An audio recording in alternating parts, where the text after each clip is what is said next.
Away, that mission to find 5 missing men on board the Titan continues even as oxygen and time for rescue are running out. So he has lots of experience with submarine. He knows how to react if there is a problem. And I know now he's at the place he would like to be. Just I really hope they will find them all safe. We're going to go straight to breaking news. They are reported as saying a debris field was discovered within the search area by one of the rovers near the Titanic. It's being relayed from the ships that what has been found in terms of debris is the landing frame and also a rear cover that would not be found unless it's fragmented. The debris is consistent with the catastrophic loss of the pressure chamber. Upon this determination, we immediately notified the families.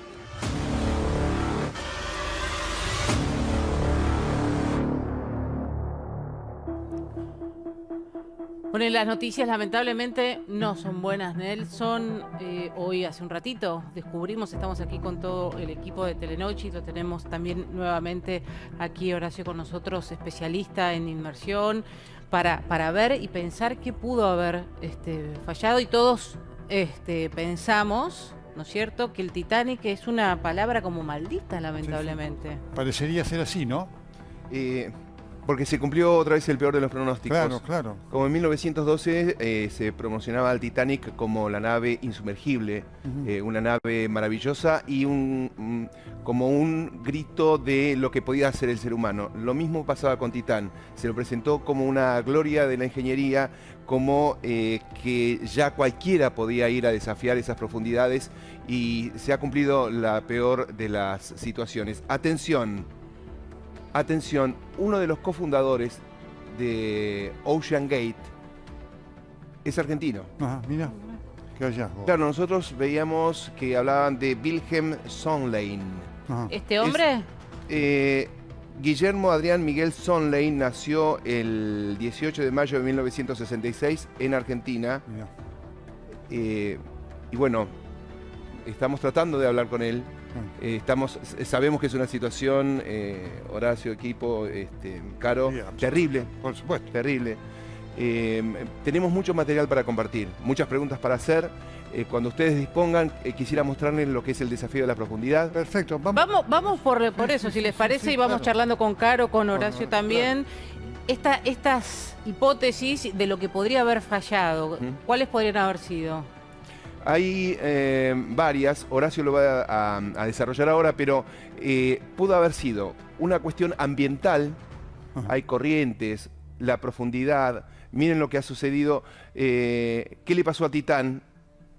El factor ambiental, pudo haber una falla técnica, pudo haber un error humano, una combinación de factores. Factor ambiental, que tremendas corrientes, hay vida muy poderosa ahí abajo. Sí. En cuanto a las fallas técnicas, Horacio va a abundar. En cuanto al error humano también.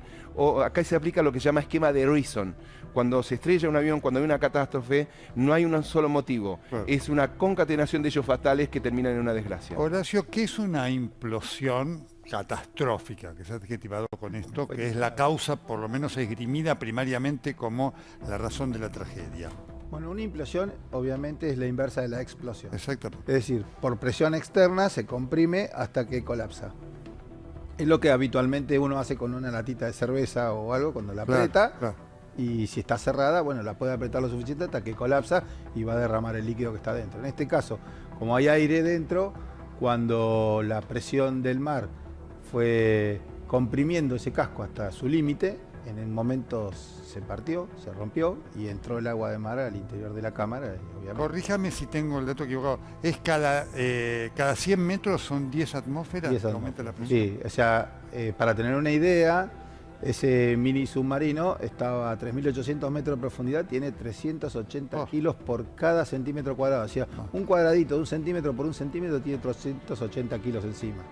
Si lo multiplicamos por la O superficie sea, a de todo medida ese que uno casco, baja, son- lo que va pasando, por eso Lo va nadie achicando. lo va achicando. Por eso las personas no pueden ir en una nave o un tipo de submarino de inmersivo de material común y corriente, digamos. No, por supuesto.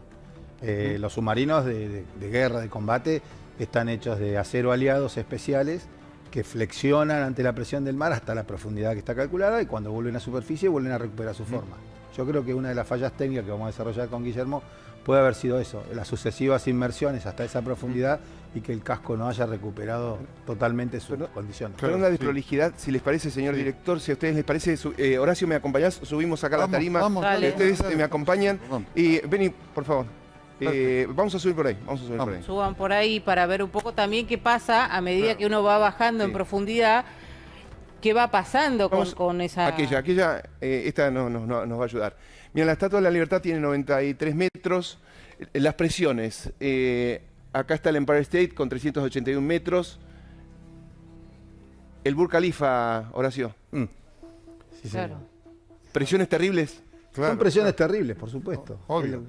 Habría que hacer la cuenta Ah. sobre la superficie de ese cilindro y sacarla en centímetros cuadrados. ¿Cuántos miles de toneladas implica el peso del agua sobre ese pequeño mini sumergible? Aquí está el Titanic, al fondo está el Titanic. ¿Qué pudo haber fallado? En un momento cuando bajó Alan, que ayer lo entrevistamos, cuando bajó Titán, Ujú. la brújula funcionó mal. Entonces, en lugar de bajar en el lugar donde tenía que bajar, fue unos metros más acá. Claro. Estuvieron 90 minutos buscando al enorme Titanic. Entonces, ¿es un hallazgo también que lo hayan podido encontrar o encontrar los restos de la implosión? Sí, claro, por supuesto. Es buscar una aguja en un pajar. Son piezas pequeñas desparramadas en el fondo del mar en una oscuridad total. Claro. Ahora, cuando escuchábamos eso que contábamos ayer, que alguien había escuchado el ruido del metal como golpear, Sí. no eran ellos, tenemos que inferir. El almirante que hoy habló y que dio declaraciones a la prensa aclaró que de haber sido el sonido de una implosión hubiera sido realmente un sonido mucho más contundente que los golpes que se escucharon, ¿no? Claro. Como que no eran compatibles, por supuesto, todo el lenguaje, el wording, como Claro, se llaman claro, los americanos en estos casos, es muy prudente, pero esos sonidos no serían compatibles Claro. con el de la implosión, lo cual hace pensar que tenemos que hablar de una línea de tiempo quizás anterior Sí, seguro. a esos hallazgos en las tareas de rescate, de lo que eran tareas de rescate y búsqueda. La implosión es un solo sonido. Claro. Momento de colapso. De colapso. Sí, Claro. lo mismo que le pasó al submarino San Juan. Hay una serie de preguntas que no queremos hacer por una cuestión de delicadeza. Hemos accedido a un documento, Horacio, que vamos a compartir con ustedes, que es la profundidad. El ser humano conoce más el espacio que nuestras profundidades. Esto lo conoce muy bien Horacio, que ha tripulado submarinos en la República Argentina. Mira, el Golfo Pérsico 50 metros, el Mar Báltico 55 metros. Estamos acá el RMS Lusitania, que fue hundido durante la guerra, 93 metros. 93 metros. El Mar Caspio, el USS George Washington. Esta es la Tour Eiffel, Claro. Sí, Tobías. en el fondo del mar. 324 metros. Y seguimos, no hemos hecho nada todavía. Hasta aquí van los submarinos. Sí, esas son profundidades de submarinos convencionales a nucleares. El Burj Khalifa, 829 metros. Ahí está el Typhoon, un submarino poderoso de los Estados Unidos. Claro. Sí, esas son profundidades operativas de ese tipo de unidades. Ahí está el mar argentino, pero tenemos profundidades más notables en Todo es oscuridad, ¿no? Ya a partir de ahí. Sí. el mar No hay Caribe. nada. Acá está. Esto lo conoces bien, Horacio. Eso es al norte de Malvinas, Claro, saliendo del barco Burgo, claro. Ahora, donde hay se un hundió dato- San Juan. Sí, hay Esa un dato- entrada Sí, sí. y algunas millas más hacia el este, las profundidades Claro. caen terriblemente. Aquí Ahí está el Titanic, comparado con la la Estatua de la Libertad. Claro, claro. 3.700 metros, 401 atmósferas más o menos. A 4.000 metros son 400 atmósferas. Claro, impresionante. Ahora, hay un tema muy importante que usted mencionó al pasar allí, que llama la atención que no se haya tenido en cuenta, que es la fatiga del material, ¿no es cierto? Porque Claro. obviamente había habido ya fallas anteriormente. Para mí que marcaban hubo- una se van sumando las importante. fatigas. que a lo mejor habría que haber cambiado la nave para hacer una nueva, a lo mejor, no sé los costos ni mucho menos, ¿no? Llama la atención que esa alerta no hubiera sido tenido en cuenta, ¿no es cierto? Algunos viajes anteriores, algunos tripulantes o turistas habían comentado ciertos ruidos estructurales. Claro.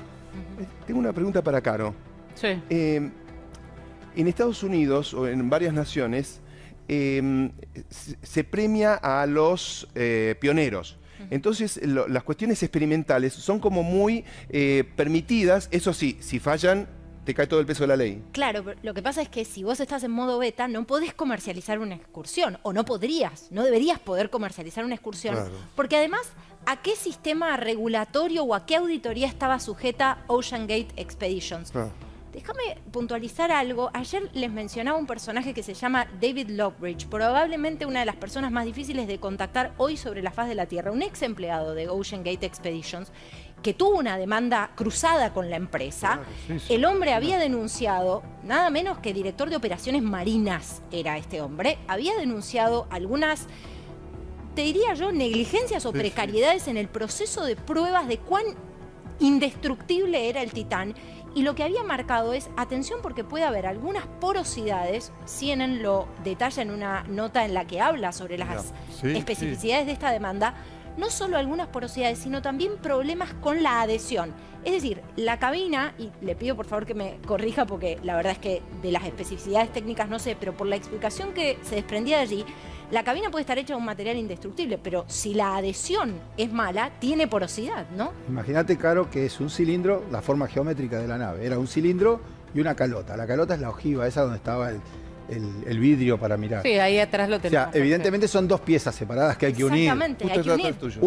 Una es de fibra de carbono y otra es de acero. Exactamente. Ahora, no, lo que también me pongo a pensar es si obviamente esto se hizo, hubo ciertas situaciones de todos han tenido una complicación, empezamos a conocer, nuestro amigo mexicano de ayer, lo que pasó es no se suspenden este tipo de cosas, no hay alguien que a ustedes los controle, por ejemplo, o cualquiera puede hacer cualquier cosa en el bar si firma un papel. No sería así. Las unidades militares tienen la jurisdicción y la responsabilidad de inspecciones propias militares, internas. Sin embargo, por ejemplo, la Armada Argentina es auditada por el Germanischer Lloyd, que es el Lloyd que fabricaron los submarinos bajo normas alemanas. Entonces, el Germanischer Lloyd es quien audita los ensayos y algunas pruebas. Y está todo protocolizado, tornillo por tornillo se protocoliza, se estira, se hace una probeta paralela para ver cuánto resistió, etcétera. Desconozco cuáles han sido los test de esto, pero como dijo Caro, yo había leído también por otro lado que este hombre decía que el ensayo, que ellos decían estar aprobado por NASA, debería haber sido sobre la densidad del material después de tantos ciclos de fatiga. Ahora, y ahí vino el problema controversial por el cual lo despiden. Ahora hay un punto, ¿no? Porque esto ocurrió en mar libre, aguas internacionales. Exactamente. ¿Quién regula lo que pasa ahí? ¿Alguien? Nadie. Ese es un tema muy delicado. Es un vacío, Nelson, perdón pero que no sale de un puerto. pero la empresa está operando en un lugar y comercializa desde un lugar. Me parece que a la hora de enfrentar un litigio, y aquí no nos olvidemos también que algunos de las personas, de las víctimas involucradas, tienen muchos recursos, algunos están al frente de holdings muy importantes. Si las familias quisieran comenzar un litigio con el propio Estado norteamericano, atención con eso. Hay una cuestión recurrente que están preguntando los niños y los adolescentes. Esto ha generado un vilo mundial como aquel que nos despertó el Titanic en su momento. Sí, claro. Está despertando muchas preguntas en los chicos, está despertando muchas preguntas en los adolescentes, sobre todo para saber si sufrieron, si han tenido sobreavisos los tripulantes. Son respuestas que no tenemos, respuestas que van a ser muy importantes para que estas muertes no hayan sido en vano y para evitar fallas en el material en el futuro. Desde el punto de vista, si me permitís, desde el punto es muy importante lo que vos preguntás. Quiero hacerlo con total delicadeza porque... No. Desde el punto de vista, digamos, fisiológico, médico, las personas no sufrieron nada, porque la implosión se produce en un segundo y desintegra. Por lo tanto, sería una sorpresa que aparezcan aparecieran restos humanos Cuerpos. por el cuerpo, porque la fuerza es tan brutal, como si fueran, creo, 2 trenes que te atropellan, así que la muerte es importante, esto es instantánea y desintegradora de los cuerpos. Eso, tal cual, eso es verdad. Pero yo me pregunto qué pasó por la cabeza de esa gente del momento que le dijeron no nos podemos comunicar más con la nave nodriza y comienzan los problemas de, no sé si hubo pérdida de energía, por qué siguió bajando. Después de esa hora y media bajada le faltaba 1 hora más para llegar a la profundidad. Completado la Ahora, Horacio, si este fuera el enorme mar, entendemos que hay boyas que son capaces con oídos, que son las que detectaron el desastre del Ara San Juan. Sí. Entiendo que está ese sonido. ¿Nos van a dar fecha y hora de cuando esto se produjo? Si fue de una... pensemos que el volumen de esa nave es muy pequeño. Claro, claro. Entonces la burbuja que se comprimió y se soltó puede ser muy pequeña. O sea, el estampido puede haber sido de baja intensidad respecto a lo que pudo haber sido el San Juan. El San Juan tuvo una explosión primero por el hidrógeno concentrado en el interior que se escuchó y luego una implosión cuando al perder el control de la nave el submarino se fue a pique hasta el fondo y pasó la profundidad de colapso. Y colapsó como este... Hago preguntas muy caseras. Como todos, nosotros hablamos muchas veces de las pericias, entonces van al lugar, delimitan, marcan, hay expertos, hay forenses. ¿Cómo peritas esto? Solo con robots. Claro. Pero como no hay una comunicación entre la unidad y el buque madre sobre qué pasa minuto a minuto, porque la comunicación, tengo entendido, es vía chat. Claro. Y como dijo bien Guillermo, de pronto sentís un cric. Claro. El próximo cric explotó. Se comprimió el casco y entró el agua y los desintegró. O sea, no hay tiempo para pensar. Ahora, llama la atención toda esta precariedad que usted está marcando, porque uno entendería que a la luz de la tecnología hoy tomaría todas las precauciones para que la comunicación fuera instantánea, inmediatamente hubiera el mínimo alerta. Es realmente de una temeridad impresionante, ¿no? Sí, yo considero que sí, porque una cosa mínima, como tener un ovillo de una tanza gruesa con una boya de SOS, que uno la libera desde adentro y sale a superficie flotando, dando una señal satelital de SOS para que lo vayan a buscar, solamente necesitas disparar de un ganchito. Ahí está pleno en imagen Nelson y Dominique, el Titán. Perfecto. Ahí está ese cilindro que... está con una calota de baja profundidad. Sí. Claro, lo hemos visto es poco. un vidrio. Eso para 20 metros. Que hagamos un pequeño paréntesis. Lo vamos a sumar a Chris Nugent en Boston. Hi, Chris. We are Telenoche from Argentina. If you can hear us, we are going to make some short questions to you about what you know right now about the Titan. Vamos a hacer unas pequeñas preguntas. Caron también nos va a ayudar para hacer la traducción. Chris, there's absolutely no chance to find some bodies. It's absolutely impossible. Si es imposible encontrar cuerpos.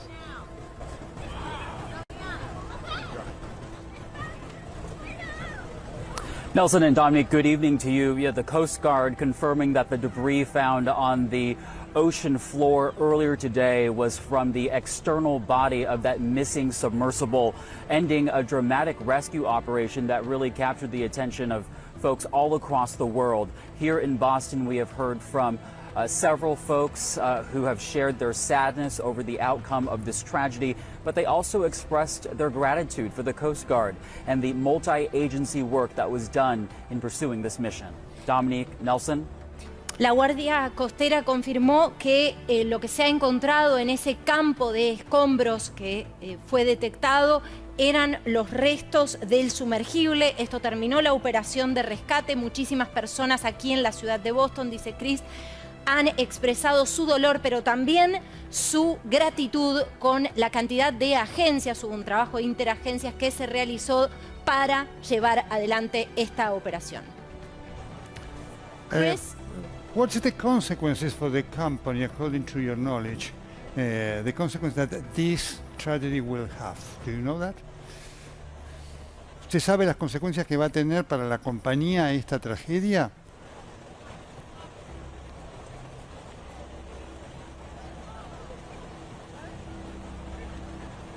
So earlier today, we heard from a family. They released a statement, again, thanking the responders. Again, a lot of appreciation. Now, moving forward, officials are still working through the timeline of the vessel's failure. The Coast Guard says it's too early to discuss specifics about a forthcoming investigation. Those details will be decided at a later date outside of the search efforts. But as we look ahead, there are already questions in terms of what kind of legal action can be taken by the families impacted by this tragedy. It is our understanding that the passengers signed liability waivers before the trip, and so, but that wouldn't necessarily negate the possibility of a wrongful death lawsuit. Dominica Nelson. Sí, más temprano encontramos que hay muchísimas muestras de gratitud hacia quienes estuvieron involucrados en las tareas de búsqueda y rescate. Es demasiado temprano hablar de este tema del que preguntabas vos, Nelson, en la investigación.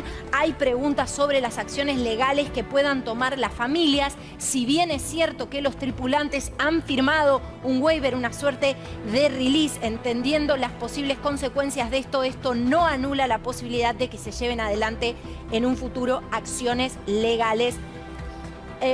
Chris, you just mentioned the fact that we still don't know the timeline. Todavía no conocemos la línea de tiempo de la tragedia.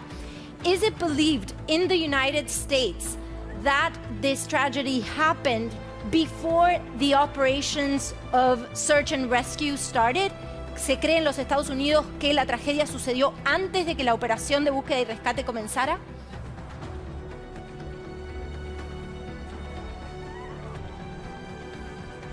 That's a great question, and unfortunately, we just don't have the answer yet to that.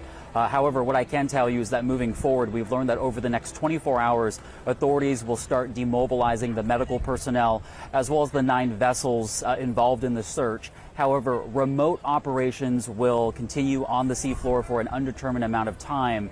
The focus now shifting to recovering the capsule that held the crew, and as you said, a lot of questions remain. What were the failures here? Was it the materials involved in the construction of the vessel, etc.? But again, we'll look for those answers in the months to come when the investigation commences. Dominique Nelson.